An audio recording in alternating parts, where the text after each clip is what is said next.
So, what are we going to do here as we come into our final hours together? There are a lot of things we could do. My goal, obviously, is to always have you leave with the strongest amount of your emotion geared in your body, because that's what's going to get you to go follow through. At the same time, I look at this program, and no matter how much we pour into it, no matter how much we put you in overwhelm, as you can only imagine, there's so many things that I know are available and needed for your businesses that aren't here. So trying to figure out, what do we put in here strategically? And so I'd like to roll the dice on something that may not be as emotionally exciting, but probably more valuable. And that is a planning process. And so you might have to, for this last part, really manage your own state a little bit. But I'd like to introduce you to what I call RPM, the rapid planning method. And RPM is an experience that when you master the thinking of RPM, you don't have to use the system itself even. You don't have to use a particular, mechanical system in terms of how you do this on your computer or calculator or on paper or whatever. But if you take on this thinking system, your entire planning process will transform, and so will you emotionally.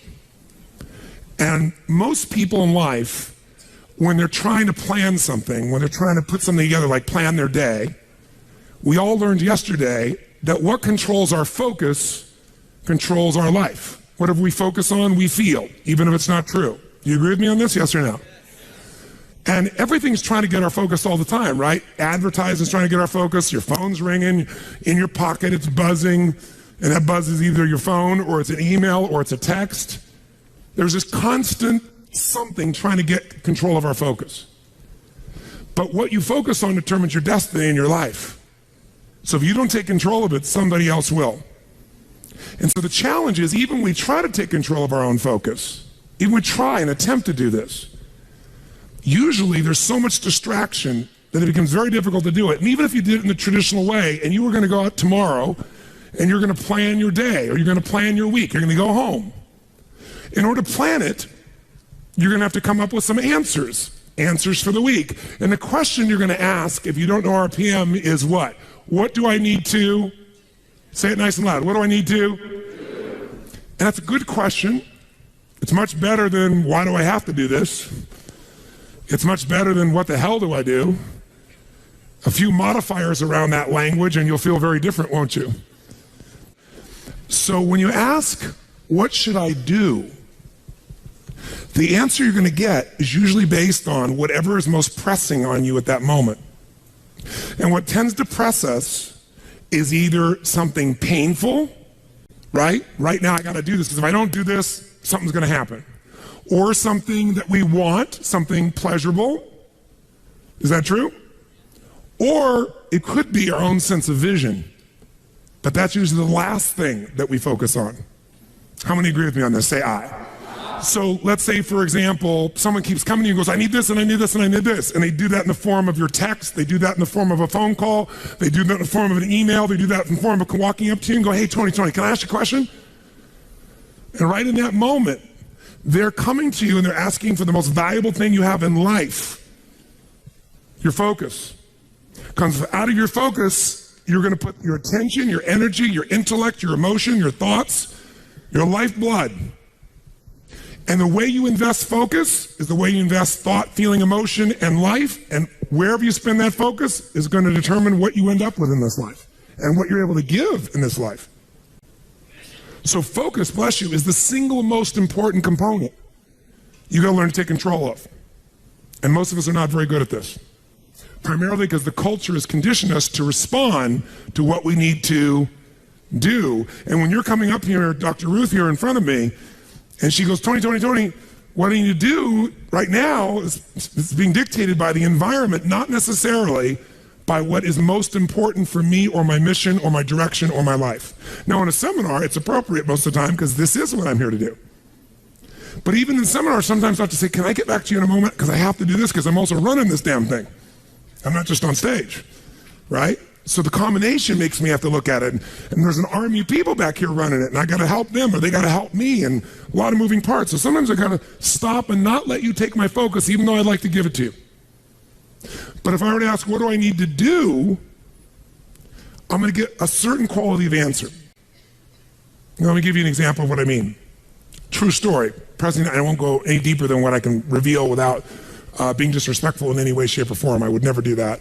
But it's a known fact, because it got out in the newspapers. There was a stage when President Clinton called me. And when he called me, he literally called me up and said, and I'd known him for a little while and worked with him prior, but he called me up and said, they're going to impeach me in the morning. What should I do? And I kid about it today. I said to him, well, could you have called me sooner? You know? But what truthfully I said after that was, I can give you my answer to that question, but I don't know if that's really the question you want to answer. Because the answer, what you should do, requires a different question to be asked first, which is, what's most important to you? Because if what's most important to you is to stay in office, then obviously you should just keep doing what you're doing, because even though they'll go try to impeach you, they won't have enough votes and you'll stay in office. But if your outcome, what do you want? What's your outcome? What's the result you're after?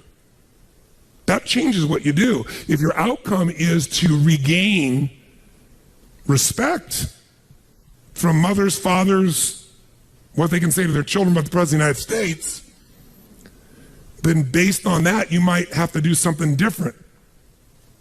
And I said, it's easy for me to say, because I'm not in your position and I'm not facing an inquiry in the legal side. And he said, yeah. And I said, but you're also a lawyer. Now, you certainly know the law. And I said, you know what you can say. He goes, yeah, well, you don't have somebody coming at you, you know, stars coming after me. He's trying to do this, trying to do that. I said, I know that. So I'm not telling you what to do. You're just asking me what to do. I won't tell you that. First, you got to tell me, what do you want? If you don't know your outcome, if you don't know the real result you're over and you answer what to do, you may even get what you want. You may do that, get the result, but it's not the result you really wanted. That's, again, the difference between strategy and tactics, isn't it? Which is one of the single most important lessons I hope we got across to you this week. So you got to learn to ask a different question than what to do, because how many of you found out that it doesn't matter what the day in your life is? If you really write down everything you got to do, there's no way in hell you could do it all. How many agree with me on this? Raise your hand and say aye. So most of you start out in the old days with a little time management book and you used to write down all your to-dos, right? How many of you still have one of these? Right? You write down all your to-dos, and then in the early days, you actually put like A, B, C priority maybe in the very beginning. Anybody get that anal to be able to do that? Separate them out so you focus on the priorities, and then maybe even plan when you were going to do them in your day. And that lasted about how long? You still carried that book around with you in those days when it was on paper, remember that? But what it was your address book in those days, because you didn't have an iPhone, right?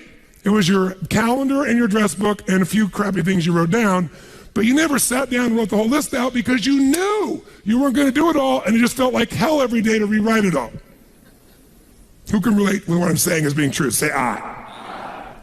So when I only had one company to run, I was just a kid, I went to one of those programs prior to the days of Franklin and Covey and all those guys. It was called the Time Bank. And we had this 3-ring binder like this. It was so cool, and it had its tabs and had my calendar in the front so I could schedule things, and have these daily little tabs. I could plan out the day and write my to-do list. And then it had my A through Z's in the back where I could file under people's names and things, all the details I needed. And then that was all the phone information, because there wasn't email in those days. And you carried around this little mini suitcase of these big rings, and it worked really cool. It was great. But I learned once I had 2 companies, and then 3, and then 4, then 5, there was no way. My to-do list got bigger and bigger and never got to be done. And I found myself not writing it down, and then I found myself doing it in my head. And I got a pretty good memory, but man, that was painful. I felt the shock of it all over again. Bottom line is, I said, there's got to be a better way.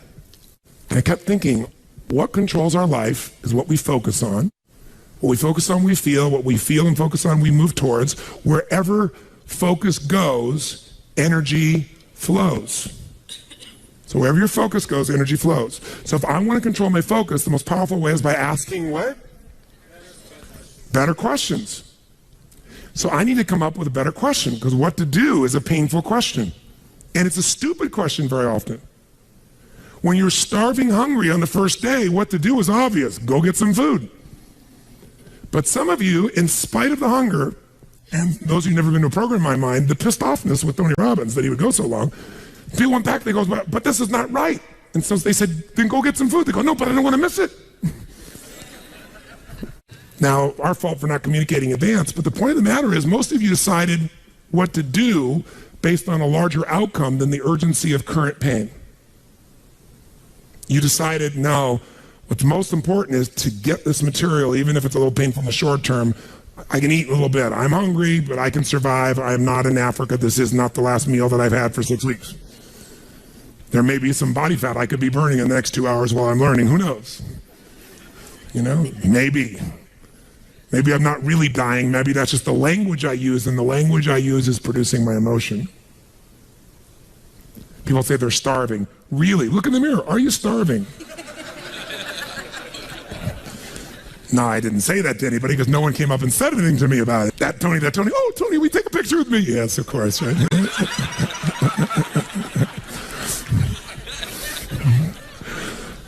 My point is this.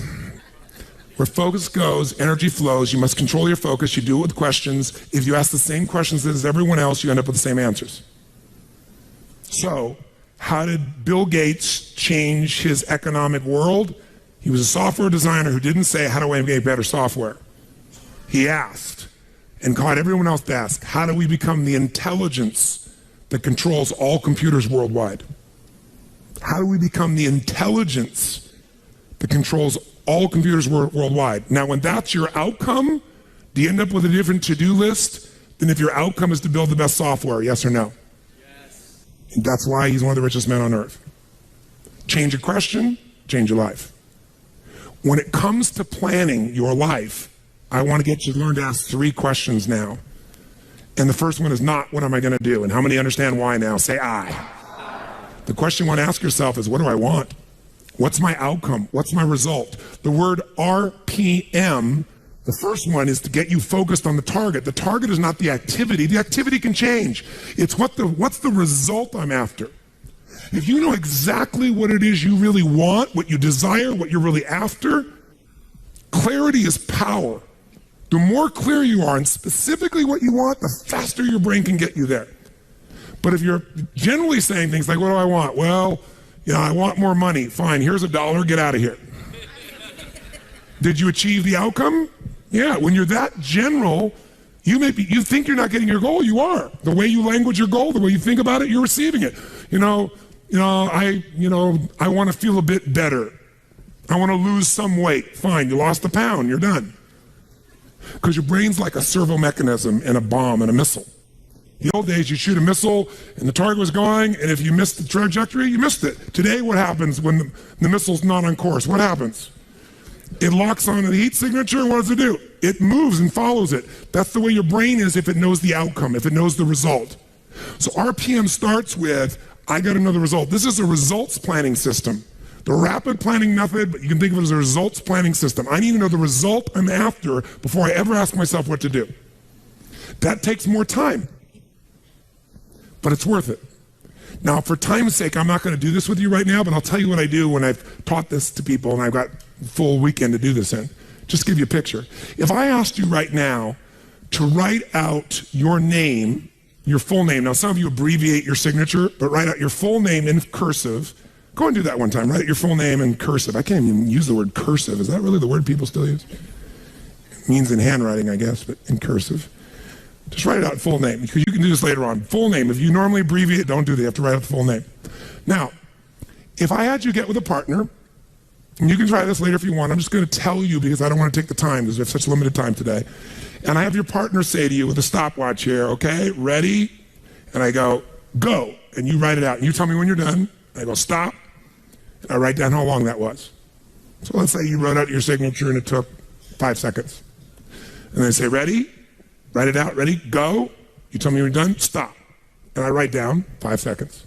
I have to do that 10 times. You'll find in the beginning, you'll be, let's say, 6 seconds. I'm making it up. Everybody's signature is different. And you probably might get down to as little as 5 seconds. If you have like an iPhone, you could do it as a digital stopwatch. You could see the milliseconds. Then I say to you, I want you guys to write every other letter in cursive. In other words, you're going to write half as many letters. How long do you think it would take to do it? Half as much time? Most of you will take twice as much time in the beginning, and then eventually, what's interesting is, if I do it 10 times, and the last 2 or 3, and this makes no logical sense, and again, I don't want to take the time to have all of you do this 10 times, 10 times, 10 times, but you can go do it on your own, I'll just tell you the result. In most cases, even though you're doing half as many letters, you cut it by 2/3 of the time. There's something happens when you break an old pattern and you do it fresh. Your brain over the years has learned ways to move more rapidly since when you did your original signature, and you'll do it in a third the amount of time. It'll take twice as much at first, and then it'll cost you a third amount of time. Now let me tell you why I'm telling you this. The system I'm calling the rapid planning method, by the time I show it to you, you're gonna go, this takes more time than just making my to-do list. When will it take more time? When? Initially. But once you get it in your nervous system, it'll take you less time because your brain will be thinking in outcomes and not activities.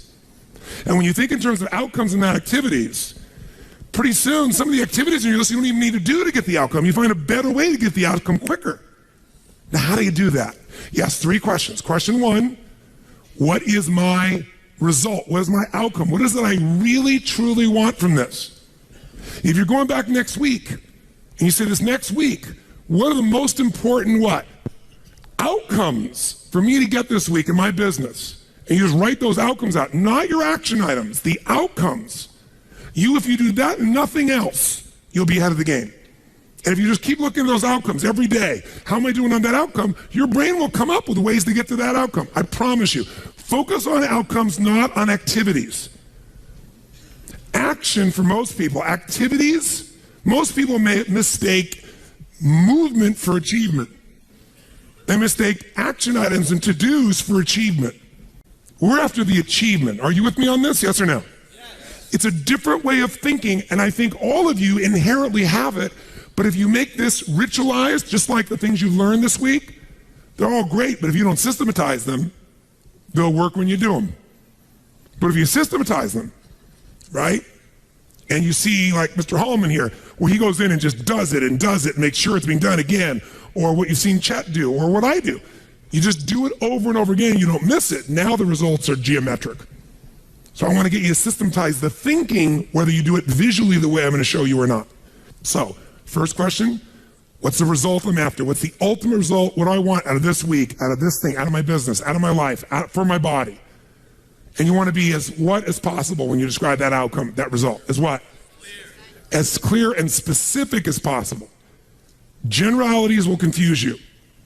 So it might take you longer than just writing down call so-and-so to think, if I'm calling my son, I'm going to call Jarek, or I'm going to call my brother.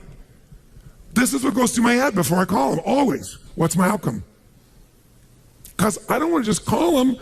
I want Jarek to feel loved by his dad, or I'm thinking about what's my outcome. I've got to talk to him about this thing that's out there. I've got to make sure I get through to him on this because I want to guide him and move him in this direction. That's what I want to be as his father. I don't want to just chit-chat. I can do that too. If you think before every phone call, before every time you're planning your day, and you think before you have any meeting, what do you think the first thing I ask of anyone when we sit down in a meeting is? Okay, what are your outcomes? What are the outcomes for this meeting? First thing I want to know, because if I know the outcomes, guess what? A lot of meetings, they're done pretty quick. Because if I know the outcome, you don't have to go through all the activities to sell me on it. Just, that's your outcome? How do you want to do it? Sounds good to me? Rock. That's how you make a meeting productive. I know a meeting's productive not by the hours or time. Sometimes it takes longer to the outcome than you want, but I'm going to get the outcome. That's, by the way, what you see with me on stage. That's why my times vary. It's based on an outcome. I'm going to get that outcome. I don't give a damn whether it's the right time or not. I want to do it in that time, but I must deliver the outcome. How many get that? And by the way, how many like to have your company focused on outcomes, results, and not activities? Say aye. People say all the time, well, did you get that done? Well, I left them an email. I left them a voicemail. I've sent them 3 emails. How many times you heard that? When that happens with me, I'm like, but I don't show it. I just like, really? Wow, that's fascinating. We'll explain about our culture. It's about getting the result. So I can help you if you can't figure another way to do it, but there may be 12 other things we might want to do. Maybe they don't have the answer. Maybe somebody else can give us the answer.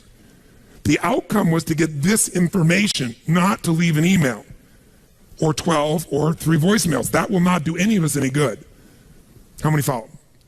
Now, whether you get the outcome or not, whether you get that result, will be based, first, do you have clarity? And the second thing is, whether you got enough emotional juice to keep going after it when things don't work out. So the second part of RPM is the purpose. RPM, by the way, how many knows what it means when you increase the RPMs in a car? Anybody here? What does that do? It builds up what? Power, speed. Higher RPMs, you can explode through something, right? You can make something happen. So think of this metaphorically also, this rapid planning method, this result planning method. So it's rapid planning, it's a result planning. You want a results-focused, purpose-driven, massive action culture. That's what RPM stands for. It's how you build up power and you break through. But whether or not you get that result will be, are you clear and specific? But also, do you have enough juice when it doesn't work out? How many of you are going after an outcome in your day or in your week, and for whatever reason, you're not able to get it?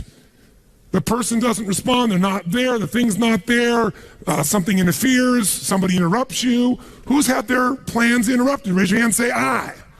So whether you keep doing it or not is, do you have enough emotional juice? See, guys, you all know out of this week, you got more than enough to take your business to a whole nother level. You got more ways. You can go home and be artists now.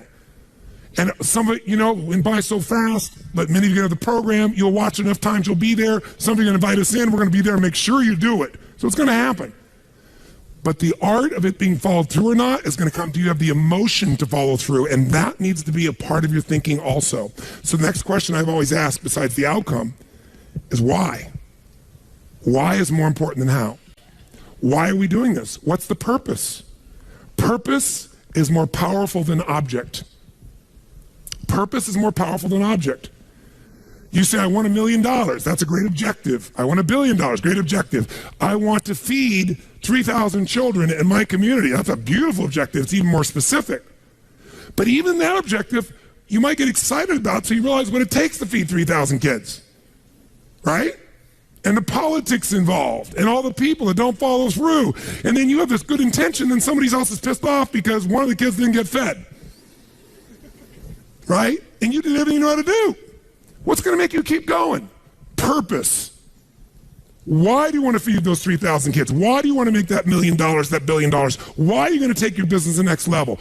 Why is the most important thing to know? Because that's where all the emotional juice and fuel is to actually get you to go through when the challenges show up.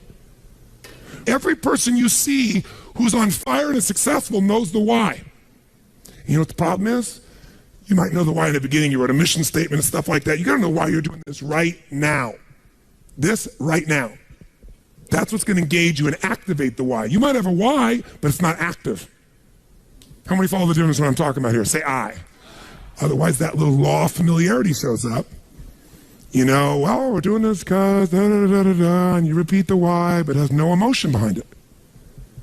See, if I take a stick pin, no, I don't see anything like that, but you know when a woman has a blouse and they have like a little stick pin in it? Let's think that stick pin is a word. And I take that stick pin and I throw it at you. Are you going to feel it? Barely.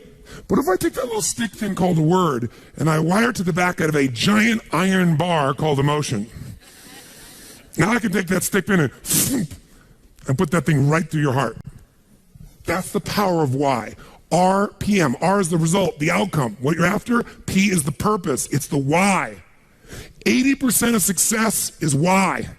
20% is how. Get a big enough why, people will figure out how to do it. Yes. How many agree with me on this? Say I. So you better know your why. So, talking to the president, tell me something. What's your outcome? And then why? And then once we know the why, we know what you're after and why, then the question is, how do we do it? We know what we're after, why, how do we do it? By the way, are there lots of hows to get to an outcome, yes or no? Yes. Are there many paths to get a result, yes or no? Yes. Some are more efficient than others. And you're not going to know, so you know what you do? You brainstorm out all the hows you can think of. All the things you could possibly need to do to get that result. And then you narrow it down to the 20% that makes 80% of the difference.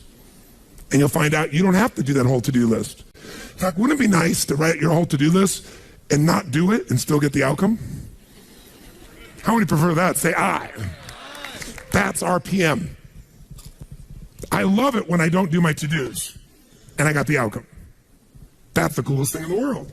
You might have done one or two of them, but it's then learning selectively which ones are going to create it. But the only way to do that is to brainstorm out the M, the massive action plan. If I know the result I'm after, I know what it is I want, what's the outcome, what's the result, what do I want specifically, clearly, and I know the why, and the why has got to move who? Who does the why have to matter to? Everybody around you. Well, if it's a why you're trying to get everybody to deal with, they got to have a why involved in it. But people do things for different reasons. People donate money for different reasons. Some of you donated money the other day here because you were moved by the experience. Some of you did it for connection. Some of you did it to contribute. Some of you felt guilty if you didn't do it because somebody else did beside you. Or you have a lot of money and you feel guilty about it because you didn't earn it. I'm not saying anybody in this room, but that's how some people are. They inherited it, so they feel guilty. Some people do things to get their name up on the wall. Some people today do it anonymously and then tell everyone. Isn't it true? Yeah, just confidentially. That was me. You know? And everybody tells everybody that it's anonymous. They're doing it for significance. Some do it for connection. Some do it for contribution. I don't care why a person does it, but we do it. But if you're going to work with a group of people, you better make sure the why touches on all their needs. Does that make sense? When it's you, whose why does it have to be? Whose why does it have to touch? Whose purpose does it have to be? Your own for you to be moved. So if you know the result and you know the purpose, now you need the M, which is the massive action plan. We also call the massive action plan the map. It's your massive action plan, your map. How are you going to get there? What are you going to do? And by the way, when you're crystal clear on what you want and you know why you want it, you can make a big map. You can brainstorm a million ways to do it. Not all your houses are going to work. That's why you make a whole map. And then go back and gradually asterisk the ones that are the most important and go hit those. You might get the whole outcome in the first two action items and get rid of your whole rest of your list. This is RPM. This is how I operate. Now, if you never did this on paper and you just did this thinking process in your head, you'll get invaluable resources. If you learn to put this on paper, it'll be more powerful because then your brain isn't racing and you can see it. If you make it into a system that you personally use, your productivity will explode. If you teach your whole company to do this, your company will go to levels you can't even imagine because everyone will maximize their productivity. And it is different than any other system in its essence because it causes a different focus with a different level of emotion, greater creativity as a result of that, and then it shows you how to leverage it all. Does this make sense? Yes. So those three pieces, results planning, asking what question? What's the first question you're going to always ask? What do I really want? What's my outcome? What's the actual result I want from this day, from this week, from this conversation, from this meeting? Doesn't matter what it is. If that's all you ever do, you're already practicing RPM at a fundamental level. But if you want to juice it up, you ask the second question. What's the second question? Quick. Why do I want it? Why? What's juicy about this? What excites me about this? What do I really want about this? If I'm going to call this person, why am I calling them? And then you know what? When you get a stronger why, the action items change because you're in a different what? Who knows? A different what? Make that same call without any clear outcome and any clear purpose, or the outcome is get back to him. That's my goal, get back to him. What's going to be the quality of the writing or the phone call or the vocal quality when you're getting back to somebody? Versus if you know my outcome is to make sure they feel like I am so in their corner that I'm here to make sure their needs are completely met, more than they've ever met by any person they've ever spoken to on the phone before, and that I'm here for them and they can count on me. Why? Because that's who the hell I am. Because when people deal with me, they have found someone like no other human being they've ever dealt with, and I am a source they can count on. That's why I don't have to go chase 8 million new clients. That's why they stay my client for 17 years and pay me $1 million a year to talk to them on the phone once every 10 days for 10 minutes and see them 3 times a year for an hour. And I get a piece of the upside, so sometimes I get a couple $1 million for that. Why would somebody pay you that kind of money? Because when my guy calls me, he gets delivery he can't get anywhere else on the face of the earth. So I pride myself in that. And by the way, that feels juicy to me. It meets my need for contribution, for my need for growth, my need for significance. I'm the best at what I do. My need for certainty, I deliver. And it's Friday, who the hell knows what's going to happen when I pick up this phone? It's different every time. Because the market's changed, something's going on. How many follow? Say I. It's a very different thing than, oh, I'm getting back to my client, right? And the way you're gonna come across is different. And everybody will go, wow. And in life anyway, by the way, the people who are the very best on earth that get paid everything like 100 times more than everybody else, they're just a little bit better than everybody else. It's like, you know, a bear's chasing you. I don't have to be that fast, just that much faster than you. Right? In life, you just have to be a little bit better than everybody else and you get all the rewards. And that little bit better, to me, is RPM.